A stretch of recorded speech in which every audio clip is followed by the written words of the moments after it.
إن الحمد لله نحمده ونستعينه ونستغفره ونعوذ بالله من شرور أنفسنا ومن سيئات أعمالنا من يهده الله فلا مضل له ومن يضلله فلن تجد له وليا مرشدا وأشهد أن لا إله إلا الله وحده لا شريك له وأشهد أن محمدا عبده ورسوله صلى الله عليه وعلى آله وصحبه أجمعين وبعد السلام عليكم ورحمة الله تعالى وبركاته. Mga kapatid sa Islam, pinupuri natin ang Allah subhanahu wa ta'ala at pinapasalamatan sa pagkakataong ito. Tunay na Allah subhanahu wa ta'ala ang nag-iisa at walang katambal, at pinupuri natin Allah subhanahu wa ta'ala at pinapasalamatan dahil binigyan na naman tayo ng Allah subhanahu wa ta'ala ng pagkakataon upang muling pag-aralan, intindihin, bigyang halaga, unawain ang relihiyon ng Allah subhanahu wa ta'ala. Dahil alam natin na napaka-importante ang pag-aralan natin ang relihiyon ng Allah subhanahu wa ta'ala. At mga kapatid sa Islam, binabati ko ang bawat isa sa atin na yung hadith na sinabi ng Rasulullah sallallahu alaihi wasallam sa kanyang sinabi, sabi niya, وَمَنْ سَلَكَ طَرِيقًا يَلْتَمِسُ فِيهِ عِلْمًا سَهَلَ اللَّهُ لَهُ بِهِ طَرِيقًا إِلَى الْجَنَّةِ. At kung sino man ang tumahak ng landas upang kanyang hanapin o pag-aralan ang relihiyon ng Allah subhanahu wa ta'ala, gawing madali para sa kanya ng Allah subhanahu wa ta'ala ang pagpasok sa paraiso. So, yung promise na yun na sinabi ng Rasulullah sallallahu alaihi wasallam sa kanyang hadith, mga kapatid, ay syamil ang sabi ng ating mga ulama sa lahat ng paraan na gagawin natin upang pag-aralan ang relihiyon ng Allah subhanahu wa ta'ala. Kasama na doon ay yung ginagawa natin ngayon. Kasama na doon yung pakikinig natin, panonood sa online lecture.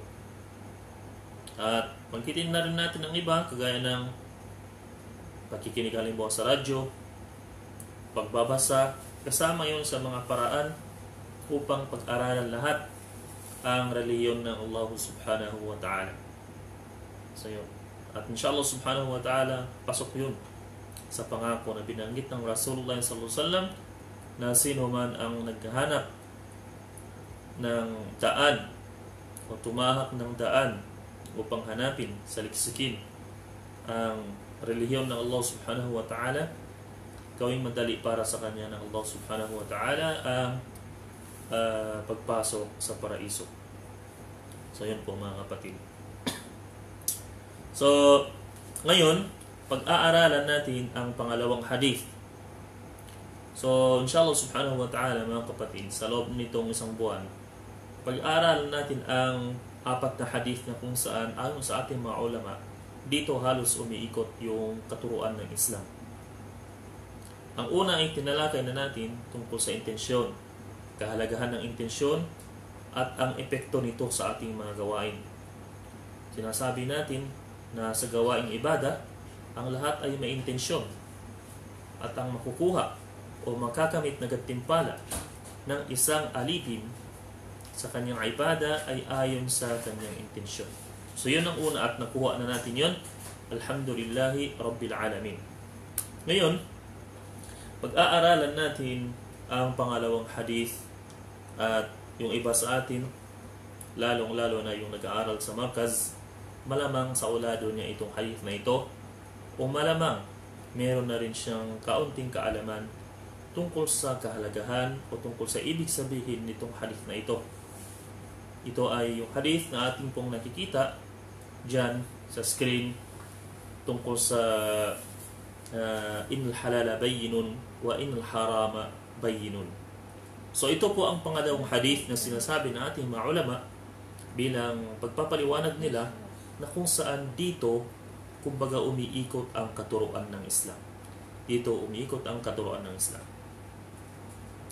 So, basahin po natin ang hadith. Ang sabi, kagaya ng ating nakikita, an Nabi Abdullah an-Nu'man ibn Bashir radiyallahu anhuma qal, sami'tu Rasulullah sallallahu alaihi wasallam yaqul, innal halala bayyinun wa innal harama bayyinun wa baynahuma umurun mushtabihat la ya'lamuhunna kathirun minan nas faman ittaqa ash-shubuhati faqad istabra'a li dinihi wa 'irdihi wa man waqa'a fi ash-shubuhati waqa'a fil haram كالراعي يرعى حول الحمى يوشك أن يرتع فيه ألا وإن لكل ملك حمى ألا وإن حمى الله محارمه ألا وإن في الجسد مضغة إذا صلحت صلح الجسد كله وإذا فسدت فسد الجسد كله ألا وهي القلب رواه البخاري ومسلم. So, itong hadith na ito mga kapatid ay inulat ni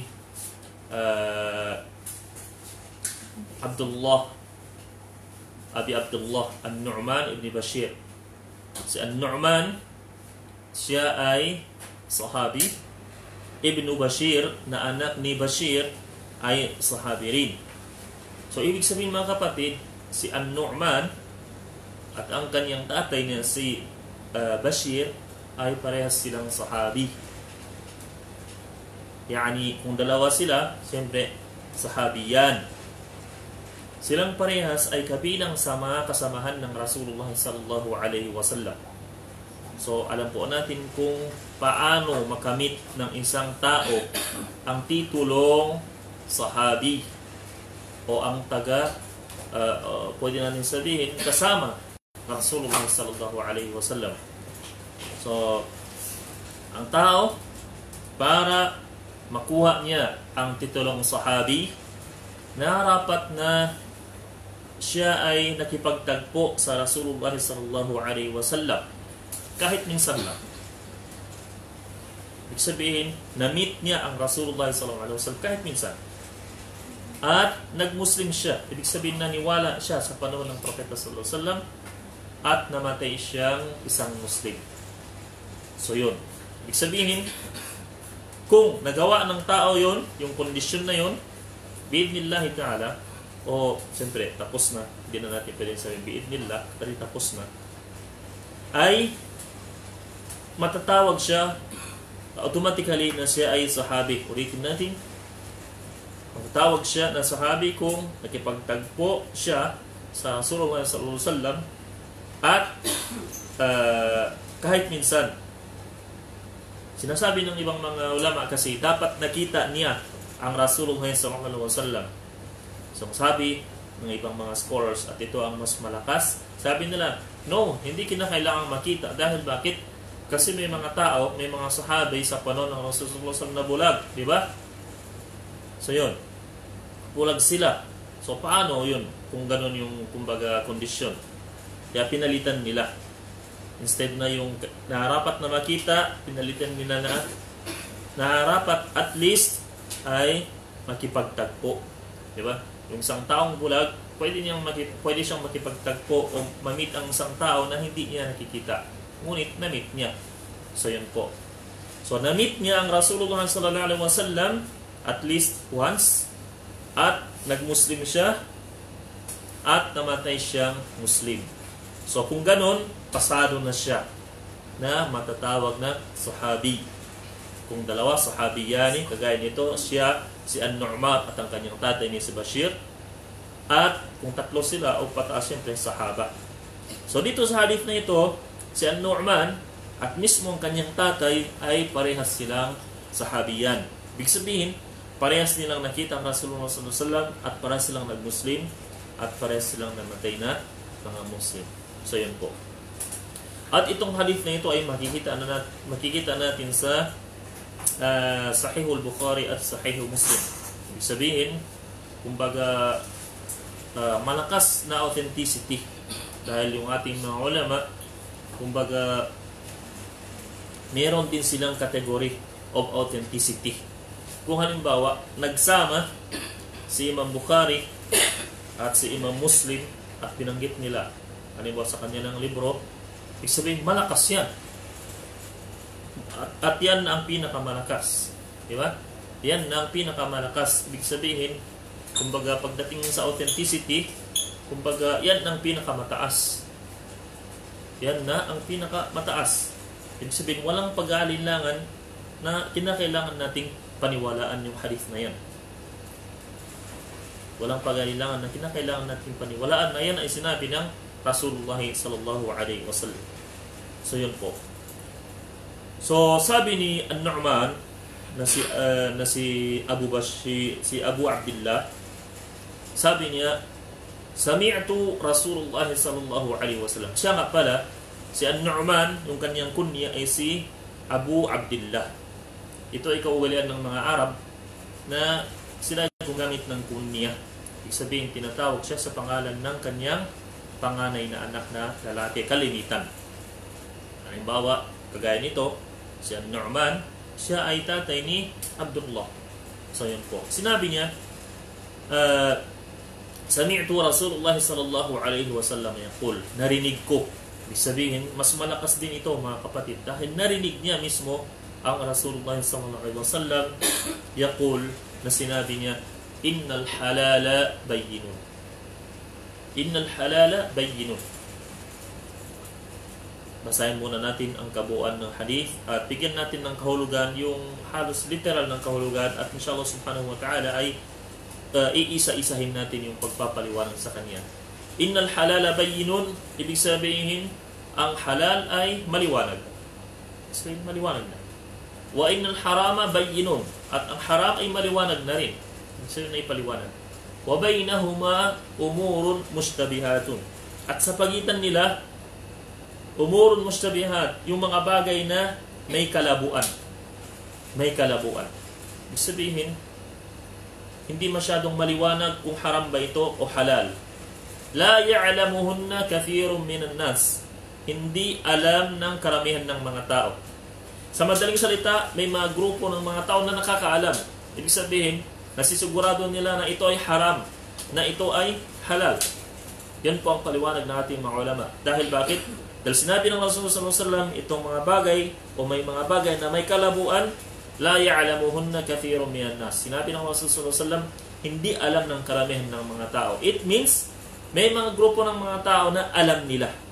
Sino ito? Yung mga ulama. Ibig sabihin, alam nila na ang bagay na yun ay halal ba siya o haram. Ibig sabihin, hindi malabo para sa kanila. Ngunit sa karamihan ng mga tao, at lalong-lalo na siyempre yung mga juhal o yung mga mangmang sa relihiyon, malabo yun para sa kanila. So, ano ang sinabi ng Rasulullah sallallahu alaihi wasallam kaugnay rito? فَمَنِ اتَّقَى الشُّبُهَاتِ فَقَدْ اسْتَبْرَأَ لِدِينِهِ وَعِرْضِهِ.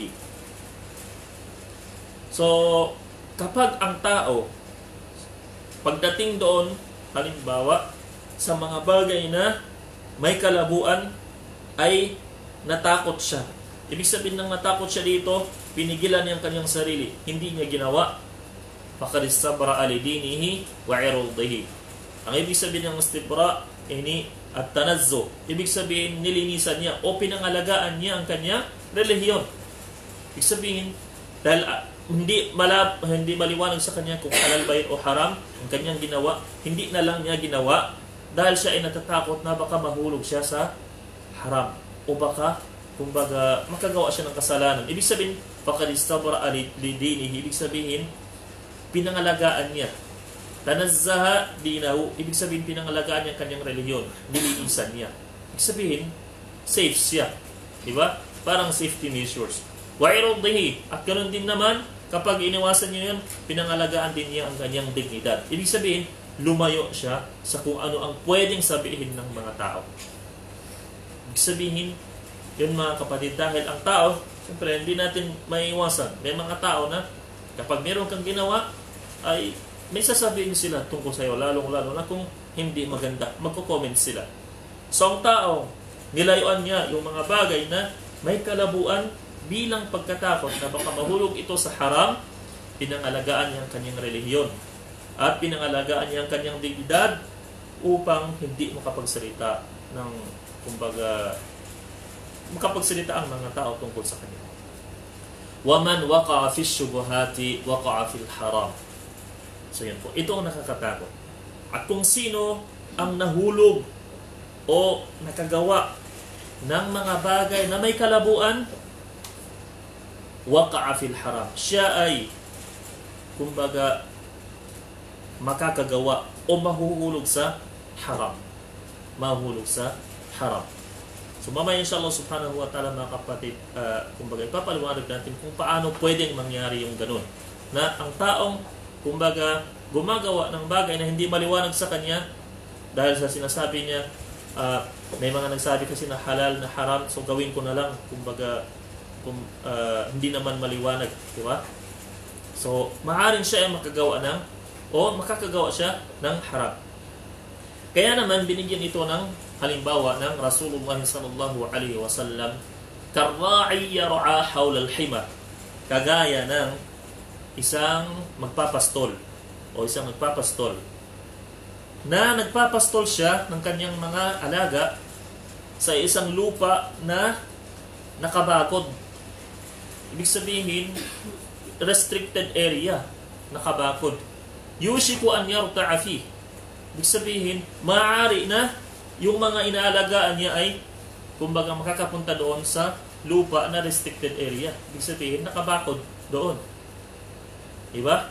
Parang ganun ang ginagawa ng taong gumagawa ng alam niyang mustabih yung isang bagay. Diba? Parang yung isang nagpapastol ng mga hayop na malapit doon sa lupa na, kumbaga, restricted siya. Kaya naman sinabi ng Rasulullah sallallahu alaihi wasallam, ala wa inna likulli malikin hima. Sabi ng Rasulullah, ang lahat ng, kumbaga, hari ay meron silang hima. Ibig sabihin, meron silang, kumbaga, inaalagaan. O kung lugar, meron silang inaalagaan. Di ba? Ala wa inna himallahi maharimuhu. At ang pangangalaga ng Allah subhanahu wa ta'ala o yung restriction ng Allah subhanahu wa ta'ala ay yung mga haram. Yung mga bagay na hindi natin pwedeng gawin. So yun po. Ala wa inna fil jasadi mudghah, at tunay na sa ating katawan o sa katawan ng tao, merong isang mudghah na mumuong dugo. Ida salahat, salahal jasadu kulluhu. Kung naging maayos, magiging maayos ang lahat ng parte ng katawan. Wa idza fasadat, fasadal jasadu kulluhu. Ngunit kung nasira, masisira ang buong katawan. Ano yun? Sabi ng Rasulullah sallallahu alaihi wasallam, ala wahiyal qalb. At yun ay ang qalb. Yun ay ang puso ng mga tao.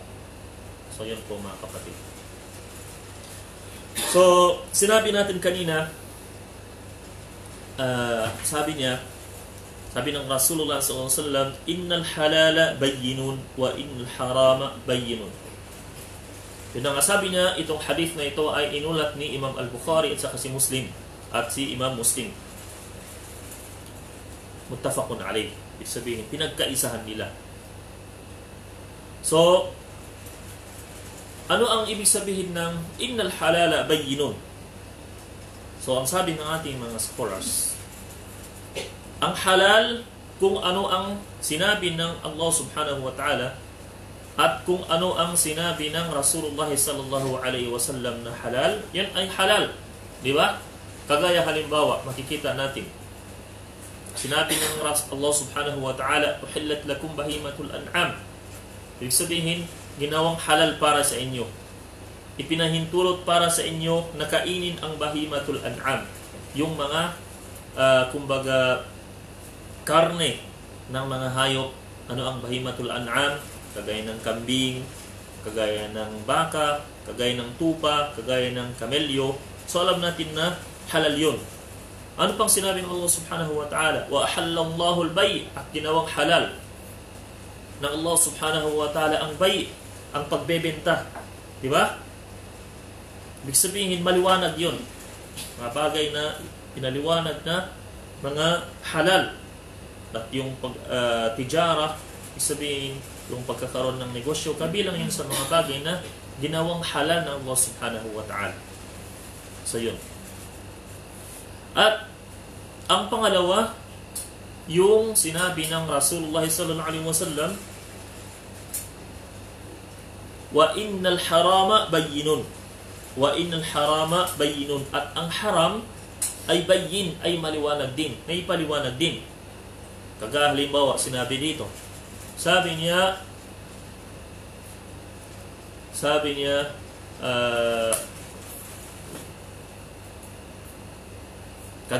nagbigay kasi siya ng halimbawa dito ng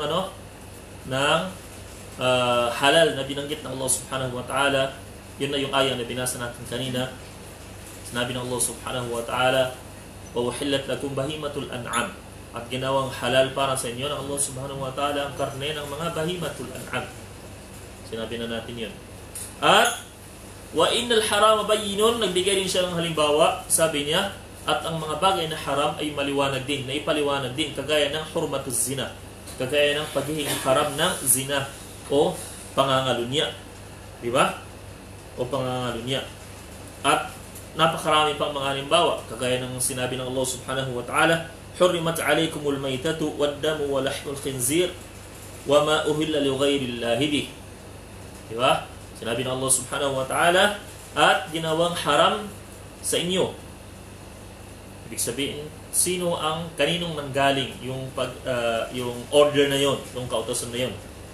Ang Allah subhanahu wa ta'ala ang mayta. Hurimat alaykumul maytatu wad-damu wa lahmul khinzir at wa ma uhilla li ghayrillahi bih. Hinaram o ginawang haram sa inyo ng Allah subhanahu wa ta'ala ang mayta, yung mga patay na hayop. Halimbawa, nakakita ka ng patay na kambing. Tapos sasabihin mo, pwede na natin kainin to. Di ba? Hindi pwede yun, mga kapatid. Haram yun para sa ating mga Muslim. Di ba? Waddam, ibig sabihin yung dugo, haram din para sa atin yun. Di ba? Haram din para sa atin yun. Walahmul khinzir, at yung karne ng baboy, haram din sa atin yun. Yun, baka may magsabi na naman, ang nabanggit naman sa Quran ay lahmul khinzir. Ibig sabihin, yung karne ng baboy, hindi naman sinabi na haram yung kanyang, kumbaga, yung libido o yung ibang mga, yung dugo. So yun, Allahul musta'an. Alam mo yung mga tao ko minsan, parang gusto nilang ikutin, gusto nilang paglaruan ang relihiyon ng Allah subhanahu wa ta'ala. So yun po mga kapatid. At napakarami pa, kagaya halimbawa, yung pagpatay ng tao, sabi ng Allah subhanahu wa ta'ala, wala taqtulun nafsal lati harrama Allahu illa bil haqq. At huwag kayong magkitil, huwag kayong pumatay ng tao na hinaram o pinagbawal ng Allah subhanahu wa ta'ala illa bil haqq, maliban na lamang sa katotohanan. Ibig sabihin sa paraang makatarungan. Diba? Alam na natin ito, siguro kahit hindi na natin explain ng broad. Ano yung paraang makatarungan? Halimbawa sa Islam, meron tayong death penalty. Diba? Yung taong pumatay ng tao sa batas, ibig sabihin, ang magpapairal nito ay batas din, yung otoridad. Ibig sabihin, kikitilid din yung kanyang buhay. So halimbawa, yun ng hak na nasa katarungan. So yun. At kagaya ng yun na nga, yung ginawang halimbawa dito ng ating muallif, yung az-zina. Bagkus, mas matindi pa yung sinabi ng Allah subhanahu wa ta'ala. Sabi niya, wala taqrabu az-zina innahu kana fahishatan wa sa'a sabila. At huwag yung lapitan ang pangalunya. Ibig sabihin, huwag yung lapitan ang mga bagay na pwedeng magdala sa inyo upang gawin ang pangalunya. Gayon siya ipinagbawal ng Allah subhanahu wa ta'ala. So yun. Ibig sabihin, sa tindi ng hurma nito o paghingi haram nito, mismo yung paglapit sa mga gawain na pwedeng magdala sa iyo upang gawin yun, mga kapatid, ay ipinagbawal ng Allah subhanahu wa ta'ala, kagaya ng kagaya ng halimbawa, pagtingin sa haram, yung pakikipag-usap sa haram, pakikipag-meet Sabihin mo, wala naman kaming ginawang masama, nag-meet lang kami. Yun ay mga khutuwat. Ibig sabihin, yun ay mismo haram din yun, mga kapatid. Haram din yun. So, yun. So, maliwanag na sa atin, mga kapatid, na may mga bagay talaga na sinabi ng Allah subhanahu wa ta'ala. Ibig sabihin, sa nas, sa salita na ginawang halal. Kagaya ng ano, wa ahallallahu al-bay' at ginawang halal ng Allah subhanahu wa ta'ala ang pagbebenta. Diba? O uhillat lakum bahimatul an'am at ginawang halal para sa inyo ng mga karne, ng mga hayop. Kambing, baka, kamelyo, tupa. Diba? At yung ibang mga haram. Ibig sabihin, ganoon din. Ganoon din naman sa hadith ng Rasulullah sallallahu alaihi wasallam, makikita rin natin, mga kapatid. At sa pangalawang parte, ang sabi ng Rasulullah sallallahu alaihi wasallam, wa bainahuma mushkabihat. At sa pagitan nila, may mga bagay na may kalabuan. Ibig sabihin, kumbaga, malabo sa iba. Dahil bakit? Kasi sinabi ng Rasulullah sallallahu alaihi wasallam sa taas, makikita natin, sabi niya, la ya'lamuhunna kathirun minan nas. La ya'lamuhunna kathirun minan nas. Hindi lahat, hindi alam ng karamihan ng mga tao, ng maraming mga tao. Ngunit alam ito ng mga ulama. Diba? Alam ito ng mga ulama.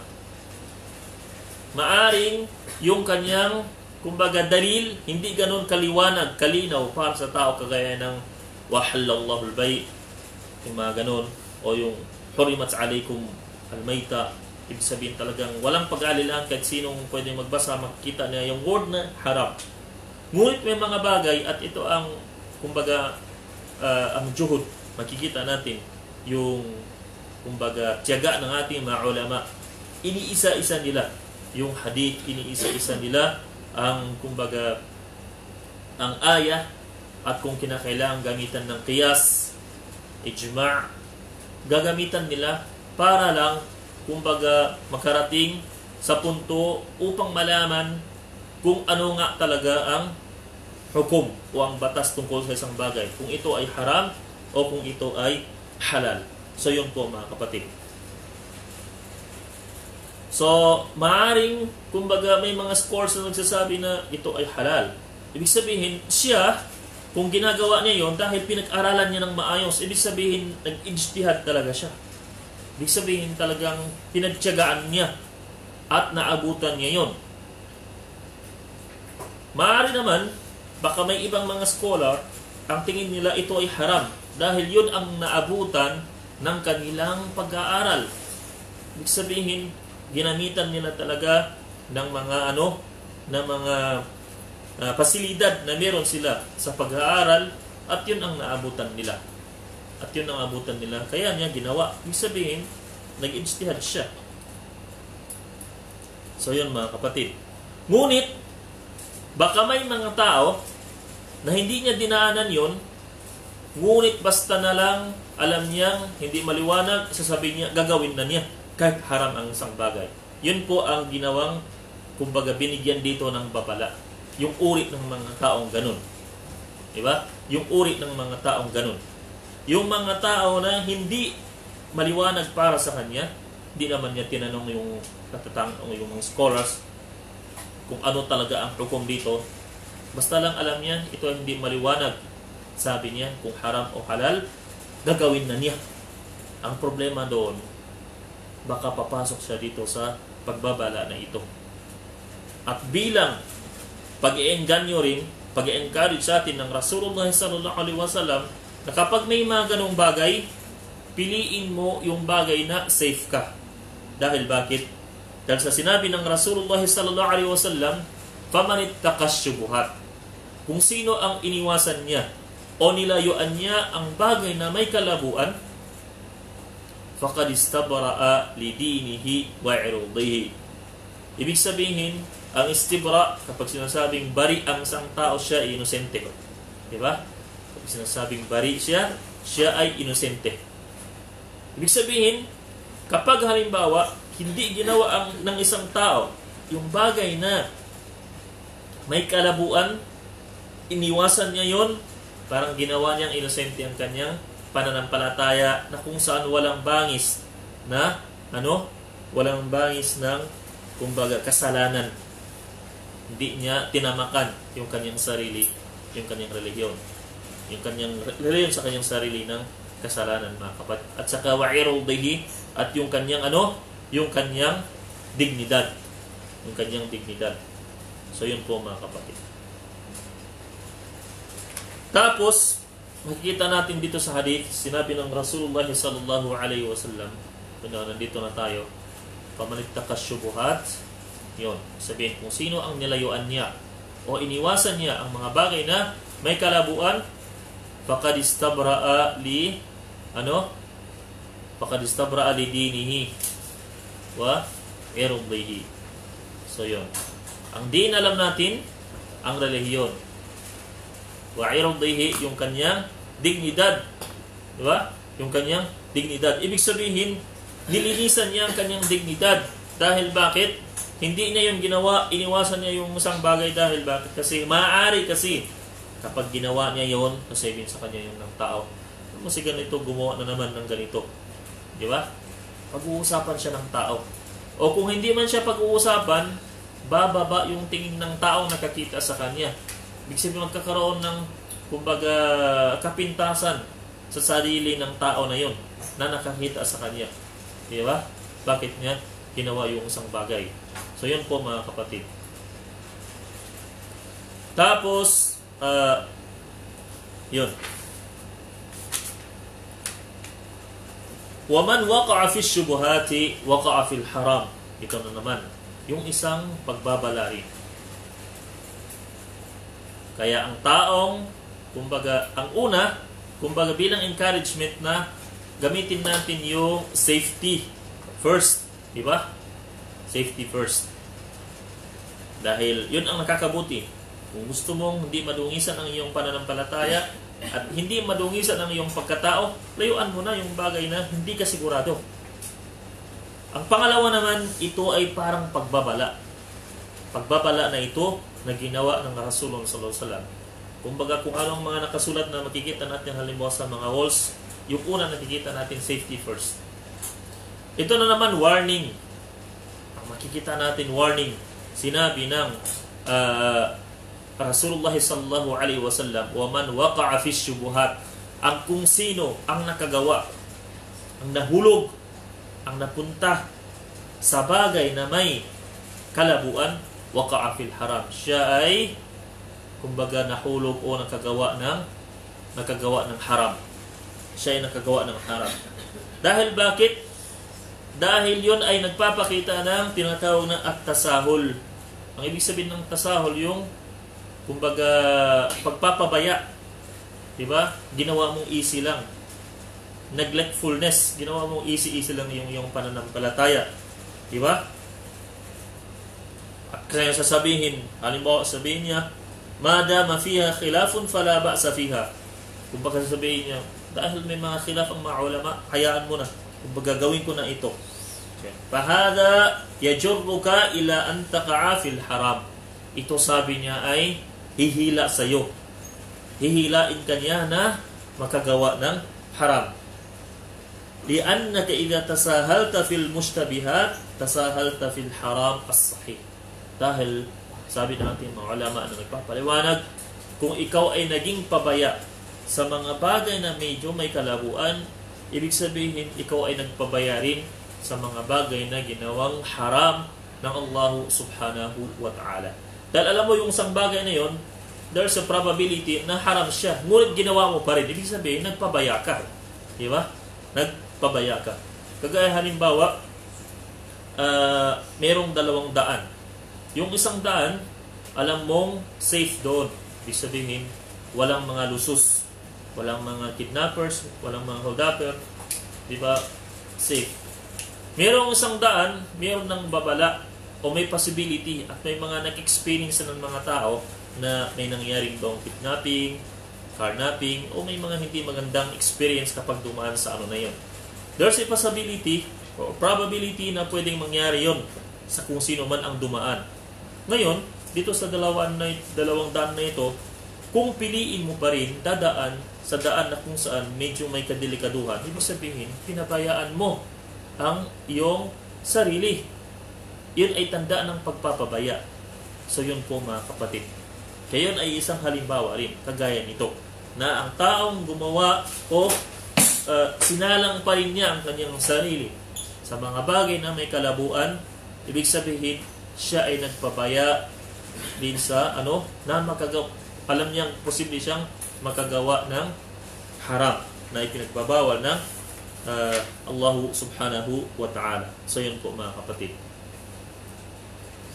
Kaya ginawa itong halimbawa ng ginawang halimbawa ni Propeta Muhammad sallallahu alaihi wasallam sa kanyang hadith. Attention na kayo, nagpa-practice pa lang tayo kung paano mag-erase, kung paano mag-live. Inshallah. Ang halimbawa na ginamit ng Rasulullah sallallahu alaihi wasallam kar-ra'i. Ang ibig sabihin ng ra'i, yung tagapastol. Di ba? Shepherd. Yar'a hawlal hima yushiku an yarta'a fihi. Kagaya halimbawa ng Rasulullah sallallahu alaihi wasallam ng ra'i, yani ra'il ghanam, yung tagapangalaga ng tagapangalaga ng kambing. Na yar'a hawlal hima, kumbaga nagpapastol siya ng kanyang kambing sa isang lugar na nakabakod. O ibig sabihin, private property. Private property. Bakit kung nag-aalaga ka ng kambing na 100 halimbawa, bakit kaya mo bang kontrolin lahat yon? Hindi ba there's a possibility na pwede silang pumasok doon, ngunit pinabayaan mo yun, sabihin mo, hindi, kumbaga, nakabakod naman yun eh. Di ba? O dito naman kami sa gilid. Dito lang naman ako nagpapastol sa gilid, hindi naman doon sa may Di ba? Pero, kumbaga, hayop yun. Hindi mo control. Di ba? Hindi mo control. So yun mga kapatid na ginawang halimbawa ng Rasulullah sallallahu alaihi wasallam. Dahil bakit? Kung iisipin natin mga kapatid, kung halimbawa, nakapasok doon yung mga kambing sa restricted area at nakain yung mga halaman ng mga tao doon, pwede bang sabihin ng tao na yon, hindi ko naman sinadya yan? Di ba? Hindi ko naman sinadya yan. Dito naman ako nagpastol sa gilid niya, hindi naman doon. Kasalanan mo yun dahil pabaya ka. Alam mo na may probability na pwedeng pumasok doon at kumain yung mga kambing sa mga halaman ng tao, doon ka pa nagpastol. Yung mga ganon. Sa, kumbaga, personal na buhay natin mga kapatid, kumbaga, marami ang, kumbaga, nadidisgrasya dahil sa, kumbaga, pagpapabaya nila. Sabi nila, hindi naman. Kumbaga, kagaya na halimbawa ng sasakyan. Diba? May mga tao na pabaya, sinasabi ng halimbawa ng mekaniko, hindi yan kayang itakbo o delikado yan kapag itakbo ng, sabihin natin ng mga 100 kilometers na ang layo. Sabihin mo, hindi naman. Bakit nung isang araw tinakbo ko ng ganun? Kumbaga, okay naman. So yung mga ganon mga kapatid, ibig sabihin, pabaya. Maraming mga bagay na nangyayari sa ating buhay ay dahil sa ating kapapabayaan. Dahil sa ating kapapabayaan. Kung sinunod mo halimbawa yung sinabi ng mekaniko na hindi mo itakbo, ibig sabihin safe ka. Subhanallah. Kagaya ngayon mga kapatid, kagaya ngayon, meron tayong mga safety measures na pinapatupad ng ating pinuno, kinakailangan nating sumunod. Dahil ang pagsunod sa kanila, sa mga pinuno, ay pagsunod sa Rasulullah sallallahu alaihi wasallam. Ang pagsunod sa Rasul sallallahu alaihi wasallam ay pagsunod sa Allah subhanahu wa ta'ala. So yun ay kabilang sa itinuro ng ating relihiyon mga kapatid. Huwag nating sabihin na kumbaga wala namang problema o kailangan pa rin natin magsala ng jama'a dahil ito ang time na kung saan kinakailangan natin magsala ng jama'a dahil meron tayong mga problema. Hindi po ganun mga kapatid. Dahil alhamdulillah ang ating pananampalataya ito ay dumadaan sa pag-aaral. Hindi siya kumbaga, sa sarili nating pag-iisip at sa ating emosyon. Hindi yun pwedeng ipapairal sa batas ng Islam mga kapatid. Alhamdulillah, ating pananampalataya, ito ay founded, ibig sabihin, based on, kumbaga, sound knowledge na pinag-aralan ng mga ulama. Sila ang nakakaalam kung ano ang maganda, kung anong pwede, kung ano hindi maganda, kung ano ang hindi pwede. Diba? So, yun po ay halimbawa, mga kapatid. So, yun. Kaya naman, yushiku an yarta'a fi. Isabihin, maaari, there's a possibility na yung iyong inaalagaan o yung inaalagaan ng nagpapastol na yun ay kumbaga makakapunta doon sa restricted area, mga kapatid. Ala wa inna likulli malikin hima, ala wa inna himallahi maharimuhu. So yun. At yun na nga, sa lahat ng mga hari, meron silang mga restriction. Sa lahat ng mga hari, ng mga tagapamuno, mayroong restriction. Diba? Ala wa inna himallah maharimuhu. At ang restriction ng Allah subhanahu wa ta'ala, yung mga bagay na ginawang haram ng Allah subhanahu wa ta'ala. So yun. Halimbawa dito sa bansa na ito, meron silang mga restriction. Diba? Ang mga restriction na yun, kinakailangan nating layuan. Alamin natin para hindi at sundin natin. Diba? Dapat alamin natin, tapos sundin natin. Dahil bakit? Kasi yun ay nakakabuti sa atin. Yung iba bakit hindi nila nauunawaan? Baka hindi nila nauunawaan. Meron kasing iba, kumbaga pinapairal lamang niya kung ano yung naiisip niyang maganda, akala na yun na yung tama. Hindi po, mga kapatid. Hindi ganun. Kung anong naisip natin na maganda, not necessarily na yun din ang tama. Hindi. So yun. Sabi niya, ala wa inna likulli malikin hima, ala wa inna himallahi maharimuhu. At ang bawat hari meron siyang restriction, at ang restriction ng Allah subhanahu wa ta'ala ay ang kanyang mga maharim, ang kanyang mga ipinagbabawal. Ibig sabihin, parang inaalagaan tayo ng Allah subhanahu wa ta'ala na huwag natin gawin yung mga bagay na ipinagbabawal ng Allah subhanahu wa ta'ala. Dahil bakit? Iniisip ba natin na ito ay para sa kapakanan ng Allah subhanahu wa ta'ala? Yung mga bagay na ipinagbawal sa atin, ito ba ay para sa kapakanan ng Allah subhanahu wa ta'ala? Hindi, mga kapatid. Ito ay para sa ating mga kapakanan. Diba? Ipinagbawal sa atin yung ibang mga pagkain, yung maita, yung patay na hayop. Ipinagbawal sa atin yung dugo. Pinagbawal sa atin yung pagkain ng karne ng baboy. Hindi ito para sa kapakanan ng Allah subhanahu wa ta'ala. Hindi magbebenepisyo ang Allah subhanahu wa ta'ala kapag nilayuan natin ang mga haram, mga kapatid. Tayong mga tao ang nagbebenepisyo sa mga bagay na ating, kumbaga, iniiwasan na ipinagbawal ng Allah subhanahu wa ta'ala. Maliban sa meron itong magandang naidulot dito sa mundo, malaking gantimpala ang ibibigay sa atin ng Allah subhanahu wa ta'ala kapag sinunod natin yung batas ng Allah subhanahu wa ta'ala. So yun po, mga kapatid. Ala wa inna fil jasadi mudghah. So kung isipin natin, ano kaya yung kaugnayan? Yung una, nagpaliwanag ang Rasulullah sallallahu alaihi wasallam sa kanyang hadith tungkol sa mga bagay na halal na maliwanag, ang haram ay maliwanag. Sa pagitan niya, sa pagitan ng dalawa, may mga bagay na may kalabuan hanggang sa binigyan ng halimbawa. Tapos, dito sa huling banda o huling parte, nagtalakay ang Rasulullah sallallahu alaihi wasallam tungkol naman sa tungkol sa puso. Sa kanyang sinabi, ala wa inna fil jasadi mudghah.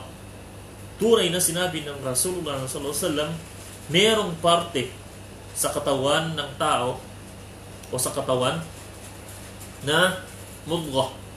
Ang mudghah, ito ay yung namumuong dugo.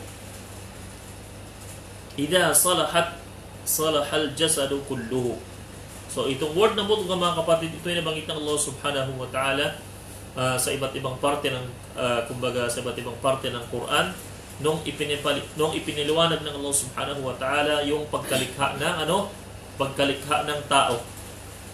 Pagkalikha ng tao. Na siya ay dumadaan sa iba't ibang mga stages.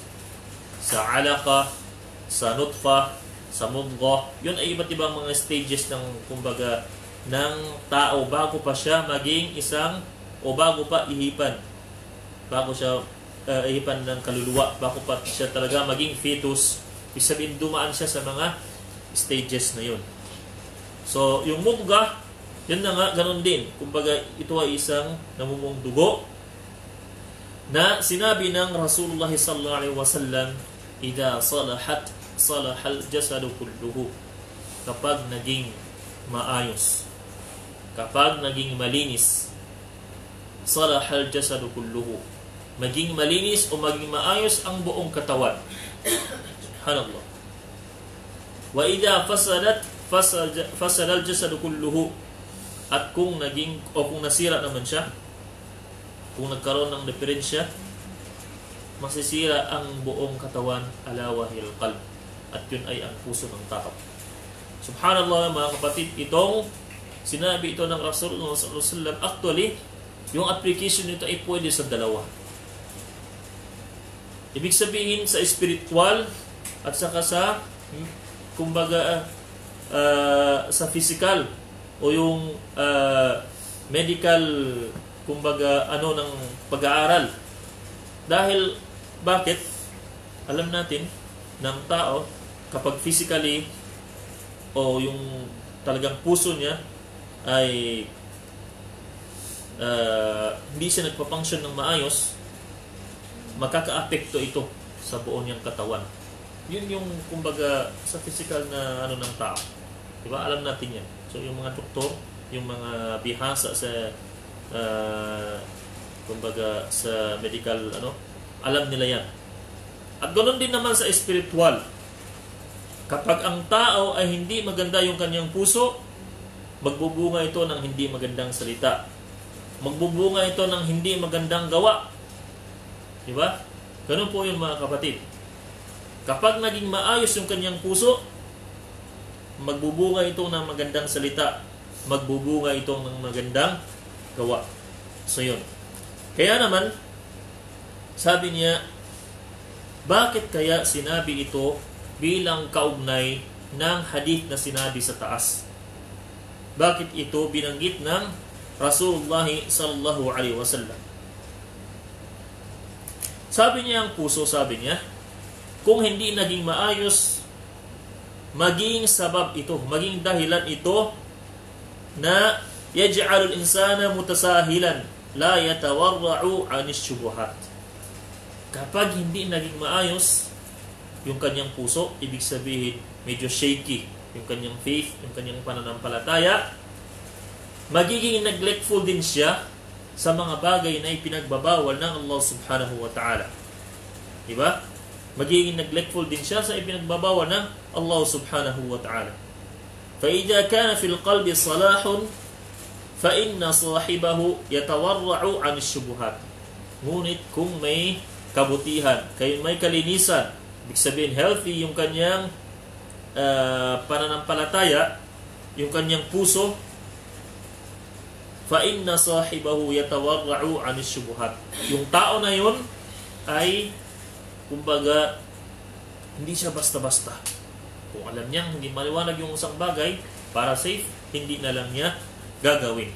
So ganun po mga kapatid.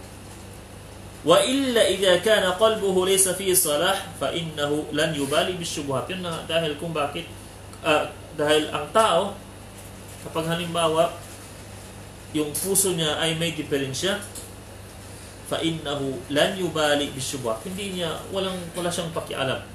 Diba? Wala siyang pakialam. Gagawin niya lang. Diba? Ganun po yung mga kapatid. ثُمَّ لَنْ يُبَالِي بِالْحَرَامِ فِيمَا بَعَدْ. So yun, ibig sabihin parang stepping stone yun pala ng taong nagpapabaya sa mga bagay na medyo may kalabuan. Darating din yung time na kahit alam niyang 100% haram yung isang bagay ay kumbaga magiging pabaya rin siya. Ibig sabihin wala rin siyang Alam, kahit magagawa niya yun, mga kapatid. Kahit magagawa niya yun. Kaya nga sabi, subhanallah, falmadaru alal qalb. Ibig sabihin, yung pinagmumulan nito ay ang puso ng tao. Ang pinagmumulan nito ay ang puso ng tao. So yun. Ala wa inna fil jasad mudghah, yani qit'atu lahmin saghira. Sabihin, kumbaga parte siya ng laham na maliit. Parte siya ng, kumbaga, flesh ng tao na maliit. So yun. Paano natin masasabi na idha saluhat? Ibig sabihin, kapag siya ay naging malinis siya sa pagkatakot sa Allah subhanahu wa ta'ala. Naging malinis siya sa pag-iwas sa mga bagay na pwedeng makadumi sa kanya. So yun. Dahil kahit sa mga practical na buhay natin, kapag inaalagaan mo ang isang bagay, parati mong nililinisan. Parati mong tinitingnan. Parati mong binabantayan. Di ba? Kung nadumihan, tatanggalin mo kaagad. Di ba? Kung nadumihan, tatanggalin mo kaagad. Di ba? Halimbawa, yung pagkain. Inaalagaan mo siya, ayaw mo siyang madumihan, tinatakpan mo. Di ba? Tinatakpan mo yan, mga kapatid. At kung meron mang napuntang kahit kakaunting dumi, tinatanggal mo kaagad yun. So, yun ay tanda na pinapangalagaan mo siya. So, ang puso ng tao, ganun. Ang puso ng tao, ganun. Kapag halimbawa, siya ay nakagawa ng, kahit sabihin natin maliit na maasiya, maliit na pagsuway sa Allah subhanahu wa ta'ala, kanya itong hinuhugasan sa pamamagitan ng pagtauba, sa pamamagitan ng pag-istighfar sa Allah subhanahu wa ta'ala. So, dahil bakit? Kasi, kung pababayaan niya yun, sabihin niya maliit lang, wala namang problema, maaring lumaki yun, mga kapatid. At kapag lumaki yun, gusto niyang tanggalin, baka mahihirapan na siya. At baka darating sa punto na magkakaroon na ng taba, magkakaroon na ng parang kumbaga may lock na yung kanyang puso na hindi na siya makabangon ulit. Dahil bakit? Kasi masyado ng kumbaga dumami yung dumi. Di ba? Masyado ng dumami yung dumi. So yun po, mga kapatid. Kaya Allah musta'an, ito ay binigyan napakalinaw o napakagandang halimbawa na sinabi ito ng Rasulullah sallallahu alaihi wasallam. Ayan. Ngayon, bakit kaya idha salat salah al-jasad kullu, magtanong tayo, ano ang pwedeng makakalinis ng ating puso? So, alam natin, ang nakakalinis ng puso, yung dhikrullah, pag-alala sa Allah subhanahu wa ta'ala, yung pagbabasa ng Quran, di ba? Paghingi ng istighfar, ng kapatawaran sa Allah subhanahu wa ta'ala. Di ba? Kung halimbawa naging malinis ang iyong puso, nagiging malinis din ang kamay mo sa paggawa ng haram, nagiging malinis din yung dila mo sa paggawa ng haram, yung mata mo sa paggawa ng haram. Dahil bakit? Kasi konektado yung, mga kapatid, at yun ang kanyang pinagmulan. Wa idha fasada al-jasadu fasada kulluhu, at wa idha fasadat, kung nasira ang puso, masisira ang buong katawan. Ano ang nakakasira ng puso? Marami, mga kapatid. Nakakasira ng puso yung hindi magandang intensyon. Nakakasira ng puso ang lahat ng uri ng maasiya, ang lahat ng uri ng pagsuway sa Allah subhanahu wa ta'ala, kahit maliit. Yun ay nakakasira ng puso. Nakakasira ng puso yung pagkakaroon ng inggit sa iyong kapwa. So yun ay nakakasira ng puso. Nakakasira ng puso yung mga gawaing pagtatambal, lalong-lalo na siyempre yun ang pinakamalaki, maliit man o malaki, yun ay nakakasira ng puso. At kapag nasira yun, Allahul musta'an, masisira ang buong katawan. So yun po, mga kapatid. Kaya naman, subhanallah, dahil bakit? At sinasabi ng ating mga ulama, at ayon na rin sa hadith na sinabi ng Rasulullah sallallahu alaihi wasallam na puso po kasi ang pinagmulan. Kaya naman, ang Rasulullah sallallahu alaihi wasallam, parati niyang dinadalangin, ya muqallibal qulub, thabbit qalbi ala dinik. O Allah, na ikaw ang nagbabaliktad-baliktad. Ibig sabihin, you have the capability na pwede mong gawing maayos, masunurin ang aking puso. At you have the power na pwede mong gawing maswayin ang aking puso. Anong sabi ng Rasulullah sallallahu alaihi wasallam? Thabbit qalbi ala dinik, gawin mong matatag. Gawin mong firm ang aking puso, ang aking pananampalataya sa iyong relihiyon. So yun po ang sinabi ng Rasulullah sallallahu alaihi wasallam sa kanyang dua. So yun. Kaya naman, sinabi niya ng Rasulullah sallallahu alaihi wasallam kay Aisha, bilang kumbaga pagbibigay aral kay Aisha, sabi niya, Ya Aisha, wama yu'amminuni wa qulubul ibadu bayna isbi'i min asabi'ar rahman.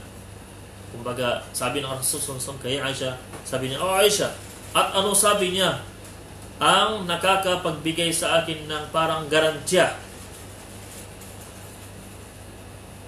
nakakapagbigay sa akin ng garantiya na ibig sabihin na hindi mababaliktad o na hindi mababago ang puso kung ang puso ng mga tao ay bayna isbi'in min asabi'ir rahman, na ito ay hawak ng daliri ng Allah subhanahu wa ta'ala.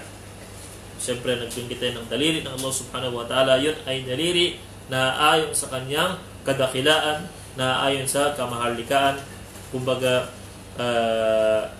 kadakilaan ng Allah subhanahu wa ta'ala. So yan, ibig sabihin, kung titingnan natin ang punto, kasi siya ay propeta, bakit pa niya hiniling yun? Siya ay propeta ng Allah subhanahu wa ta'ala, bakit pa niya hiniling na, Ya Allah, na ikaw ang nagbabaliktad ng puso ng tao, gawin mong matatag ang aking puso sa pananampalataya. Ayun. So, bago pa ang Rasulullah sallallahu alaihi wasallam, si Ibrahim alayhi salam, hindi ba't hiniling din niya sa Allah subhanahu wa ta'ala na siya ang kumbaga kabilang sa mga 5 ulul azm. Ibig sabihin, kabilang siya sa mga 5 prophets na sila ang nangunguna. Ibig sabihin, sa kanilang sabar, sa kanilang kumbaga pagsamba sa Allah subhanahu wa ta'ala, kabilang na doon si Propeta Ibrahim alayhi salam. Ngunit ganun pa man, hiniling din niya sa Allah subhanahu wa ta'ala, Rabbi ja'al, kumbaga nailayo siya na Allah subhanahu wa ta'ala mula sa wajnubni wa bani an na'bud al-asnam. Kabilang sa mga dua niya, Ya Allah, ilayo mo ako at ang aking mga dhurriya at ang aking maangkan mula sa pagsamba sa mga asnam, mula sa pagsamba sa mga Diyos-Diyosan.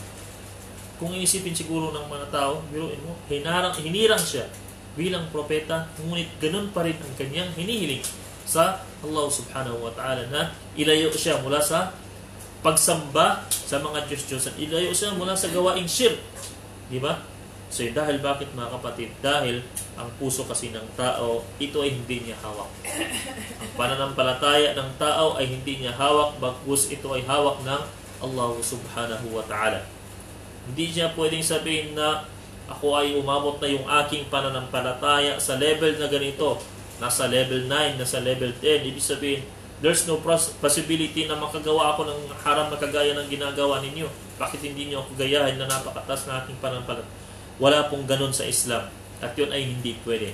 Pagkus ang isang tao, parati niyang idudua sa Allah subhanahu wa ta'ala na gawin siyang matatag ng Allah subhanahu wa ta'ala. Dahil bakit? Kasi ang kanyang puso ay hawak ng Allah subhanahu wa ta'ala. Diba? Ang lahat ng mga bagay ay pwedeng mangyari. Pwedeng ang isang hindi Muslim ngayon, pwede siyang mag-Muslim. Diba? Marami tayong nakikita. At posible rin mga kapatid, na ang Muslim ay pwedeng maging hindi Muslim. Marami rin akong alam. Allahul musta'an. Pero siyempre, may mga dahilan yun. Lalong-lalo na yung mga Allahul musta'an. Ever since na hindi pinractice ang Islam, ever since na hindi pinag-aralan ang Islam, so, kumbaga, baka yun din naman ang bagay sa kanya. Pero meron pa rin namang panahon. Habang hindi pa dumarating yung ating kamatayan, so meron pa tayong panahon na magbalik loob at ayusin pa kung ano ang hindi natin naayos o kung anong nasira sa ating pananampalataya. So, yun po mga kapatid, yung ating pangalawang hadith. At hilingin natin sa Allah subhanahu wa ta'ala parati nang gawing matatag ang ating puso sa pananampalatayang Islam. At huwag tayong maging kampante na ako, alhamdulillah, pinanganak ako ng isang Muslim, pinag-aralan ko ang Islam, na kumbaga walang posible na makagagawa ako ng mga bagay na nakikita ko halimbawa sa mga telebisyon, sa mga ginagawa ng ibang mga tao. Walang ganun po mga kapatid. Parati natin hilingin sa Allah subhanahu wa ta'ala na ituro sa atin ang tamang landas. Kung iisipin natin, bakit kaya parati pa rin nating sinasabi, ihdinas siratal mustaqim. O Allah, guide me to the straight path. Gabayan mo ako sa matuwid na landas. Nasa matuwid na landas na tayo. Sabi nating mga ulama, ito ay parang sinasabi mo rin, O Allah, gawin mo po akong matatag sa matuwid na landas. Gawin mo akong matatag sa matuwid na landas. Dahil bakit? From day to day. O kahit sa loob ng isang araw. Kung minsan sa umaga, Masya Allah, napakalakas ng faith mo, nararamdaman mo. Ngunit sa hapon, medyo tinatamad kang magbasa ng Quran. So may mga ganun po mga kapatid. Kaya ang isang tao, so parati niyang hilingin sa Allah subhanahu wa ta'ala na gawing matatag ang kanyang puso sa pananampalatayang Islam. At hanggang dito na lamang po. Tuloy hinihintay ito na lang si Ustad Amir. Tapos na po yung ating oras. Inshallah subhanahu wa ta'ala mga kapatid. Hilingin natin sa Allah subhanahu wa ta'ala na nabigyan tayo ng Allah subhanahu wa ta'ala ng gabay na may sa buhay kung ano ang ating napag-aralan. At hilingin pa natin sa Allah subhanahu wa ta'ala na inshallah subhanahu na kumbaga maabutan pa natin, siyempre, ang susunod pa na pag-aaral at sa mga ilang pang mga araw na pag-aaral. So hanggang dito na lamang po mga kapatid. Wallahu a'lam. Wa sallallahu ala sayyidina Muhammad wa ala alihi wa sahbihi ajma'in. Wa ba'du. Assalamu alaikum wa rahmatullahi ta'ala wa barakatuh. Wa alaikum assalam.